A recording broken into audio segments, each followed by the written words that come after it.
Mr. O'Neill, where were you when you heard about Pearl Harbor?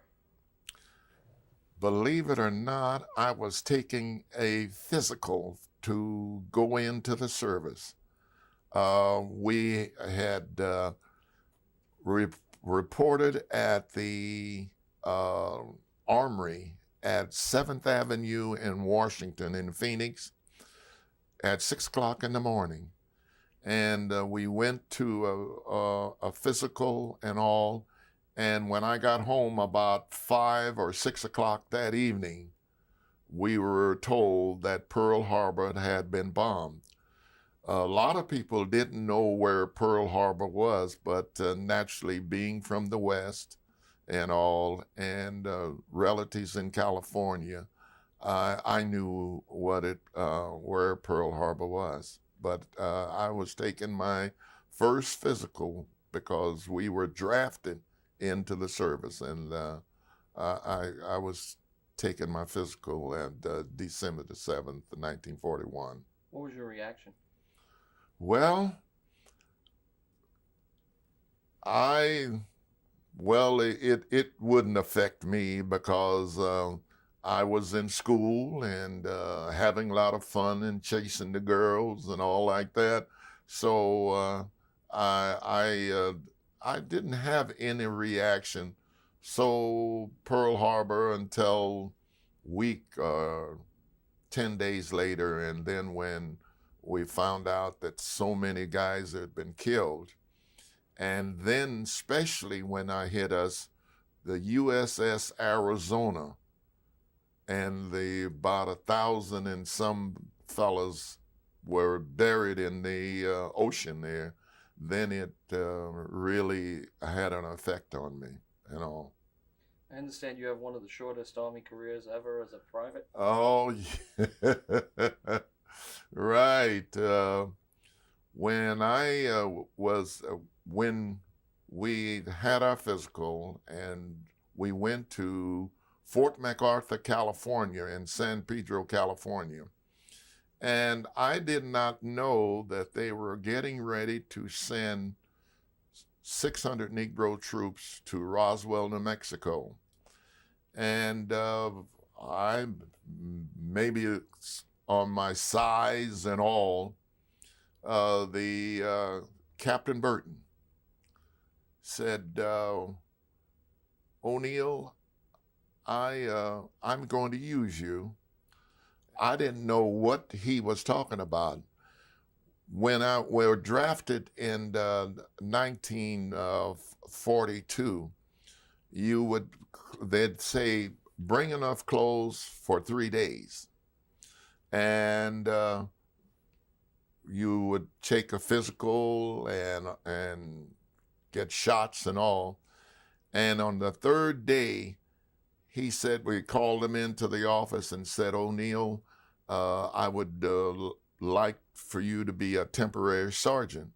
Well, I was happy about that because uh, we we were getting about $75 a month then, uh, about $75 a month. So he said, "Well, you're going to help and take 600 fellows to Roswell, New Mexico." So I said, "Well, all right." And I had not any training in military work, but in Phoenix, Arizona, the 10th Cavalry used to come up from Fort Huachuca, Arizona, and I would meet the guys and all, and they would talk about the military and all. So I used those tactics, what they were taught me, to control these fellas, the 600 going to Roswell. We went from California to the state of Washington, and then from Seattle, we covered all the way down to Roswell, New Mexico. We 3 days and 4 nights and 3 days on the train, and we were serving food and all, but we'd stop the train every now and then to let the guys exercise and all. And then when we got to Roswell, New Mexico, the the Captain Horton greeted us and all. And I didn't know in the records that he recommended me to be the first sergeant. And about 3 or 4 days of getting settled and all, then he chose me, he read me that they had recommended that I be the first sergeant and all. How did you make your way from there to the Tuskegee program? Well, while I was there, about 1 year and 3 months, the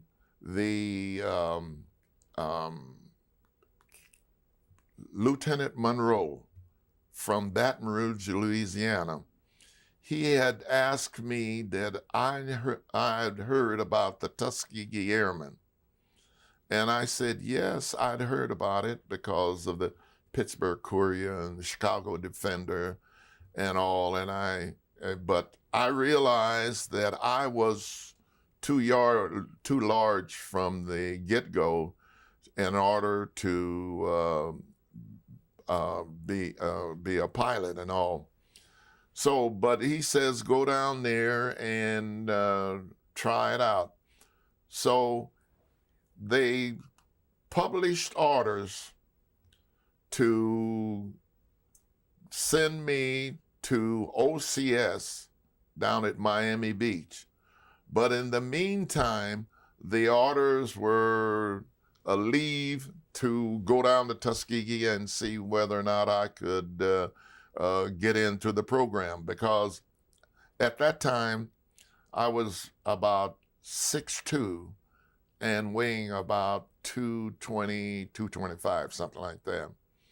So anyway, to make a long story short, when I got down to Tuskegee, Colonel Parrish, Noel F. Parrish, he stated that, O'Neill, that you can't fit in these airplanes, so I'm going to send you to OCS, and but I could use you.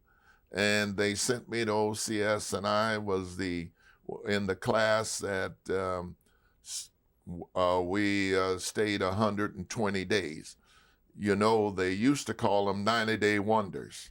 And I stayed 121 days, 20 days, and graduated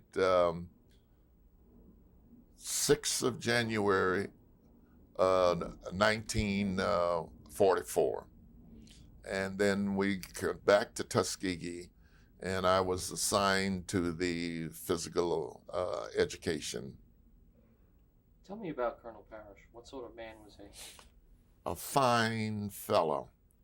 And I thought that he hailed from Texas, I'm not sure. But the program was going along slow. The 10 fellas in a class, they were predestinated that maybe 5 would graduate and all. And when I was trying to think of the commander's name that was relieved, and because Parrish came in as a deputy base commander, and when they made him base commander, he was fair. He said that either you can fly this airplane or you can't fly it. And you know, in those days and times, you flew by the seat of your pants. That's the reason why that the Broadwater and was talking about how hard that we were on them. Physical conditioning, it was 60% of flying. because of the rudders. Of course, now if you take off on an airplane, that the computer will fly in and all that junk just about landed. But there, you had to really fly the airplane. So General Parrish, or Colonel Parrish, was a fair man. He if he had a prejudice bone in his body, we didn't see it, because he was fair. The program improved and all, but like I said before, that he stated that if you can fly this airplane, you can fly it, but if you can't, we're going to wash you out, because he didn't want no death on his shoulders and all. But Sorry, go ahead. all right, but he was a fair man, and that's the reason why then when he was buried at Arlington here, I got out and walked. Then several other guys got out and walked, but I just admired him and all. Tell me a little bit about what it took in terms of physical conditioning for the pilots. Right. With Broadwater talking about running, I maybe showed off a little bit, but push-ups. Now, you referred to Sablo. Sablo was a physical instructor also. And he was a staff sergeant, and I was a second lieutenant. And one day, the fella showed off, you know what I mean? And you would have to, by making them push-ups, duck walk, and all. And when a guy got it wrong, they would we had the privilege to,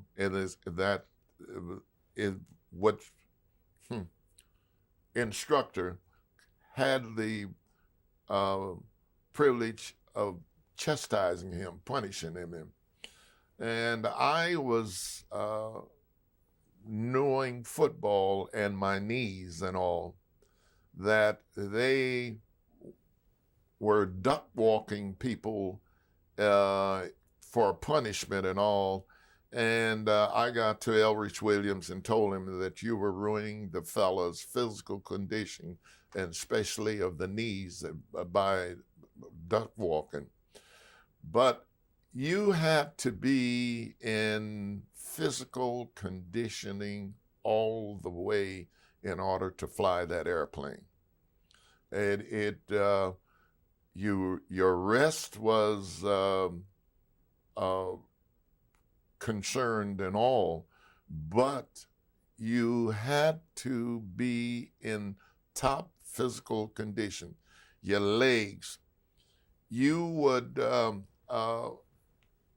push on a rudder because of the landing gears, and if you couldn't hold that rudder steady, you would ground loop. Now, I learned to fly clandestine. The guys would, we had a field, Tuskegee, and then we had a field called Charter. And Charter was for night flying and all.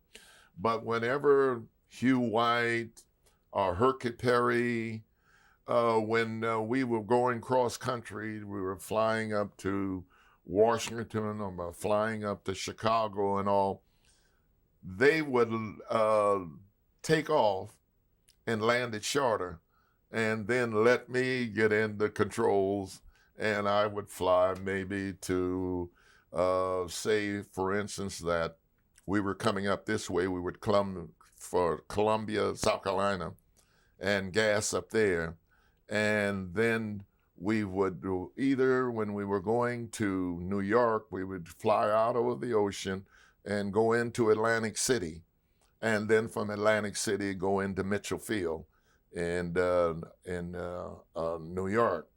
But if we were going to fly into Washington, we would gas up at Columbia, and then, say, in North Carolina, and then on into Bowling Field that way. But physical conditioning was the primary,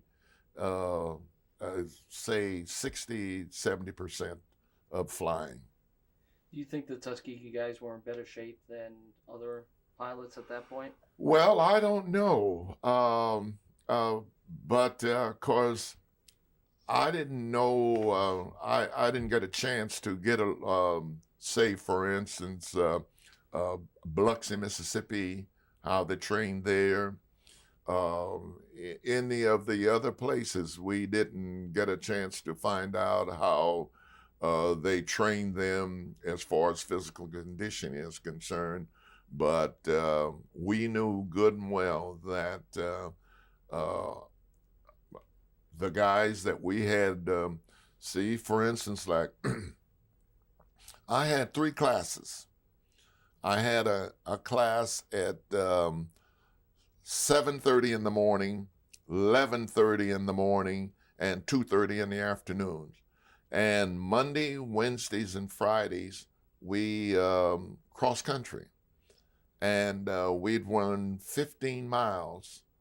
The class would run 15 miles. They'd get a break, say for a 10-minute break, running out, because we hill and dale on the base itself, and then come back. But the physical conditioning of the men were 60, 70% right. Mm-hmm. Were you aware at the time that you were dealing really with guys who were the elite of the elite? Well, I didn't realize that at the time, because you, as far as cadets is concerned, you had few words to say. We didn't know about as far as the education of the guys, where they come from and all. But as far as the lead is concerned, we weren't worried about that. We were just worried about following orders and doing what you're told to do and all. Did you ever have problems with them? Oh yes, I had many problems. Several of the cadets, some would say I couldn't finish this course, and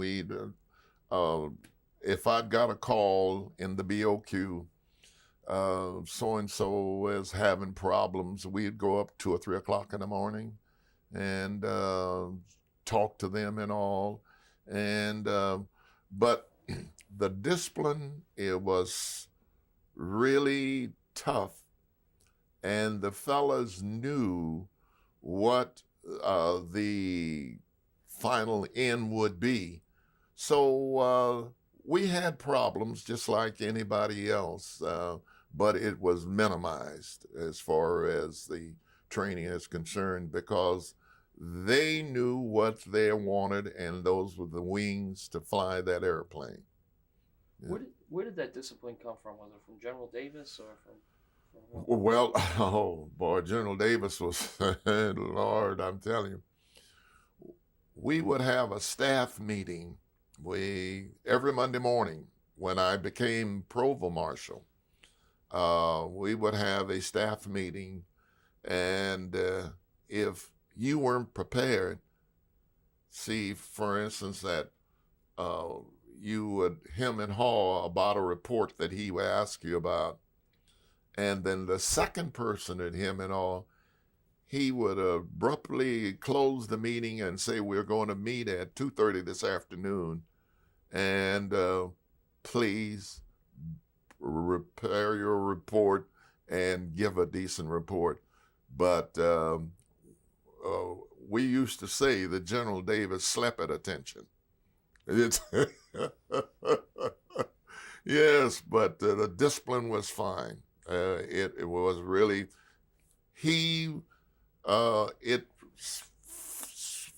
filtered down from him, his West Point training and all, and then he was just no nonsense, and we appreciated the discipline that he put forth. Right.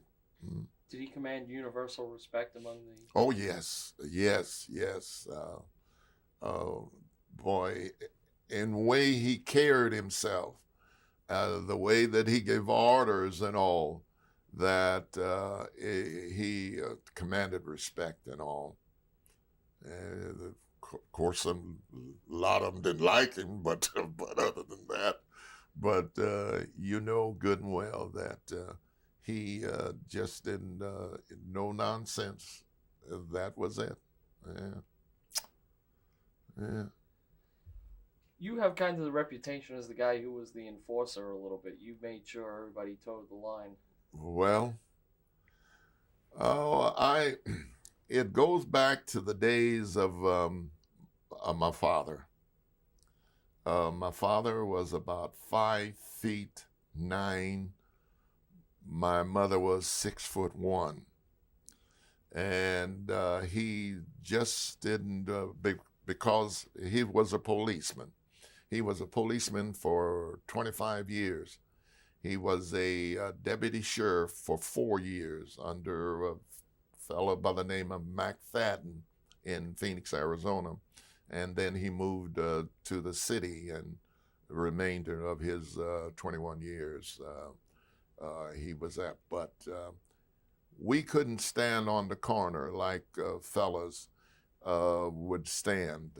We couldn't, if he said dinner was at 6 o'clock, about 5 minutes to 6, you would be sitting down at the table. And if you did not sit, you were late, he would, we had no dinner that night. And he just was a disciplinarian from the word go. And I don't know where he got his from, but he really did. From my brothers, I had 3 other brothers, and he was tough on all of us, you know. And so that some of it rubbed off on me as far as discipline is concerned. I realized that we were trying to get these fellows through the program. And we just, we knew good and well that if it was a ship-shod thing, as far as discipline wasn't there, then the guys would just take advantage of it, and some of them would fail. So we were just hard on them and all, and it proved to be successful and all.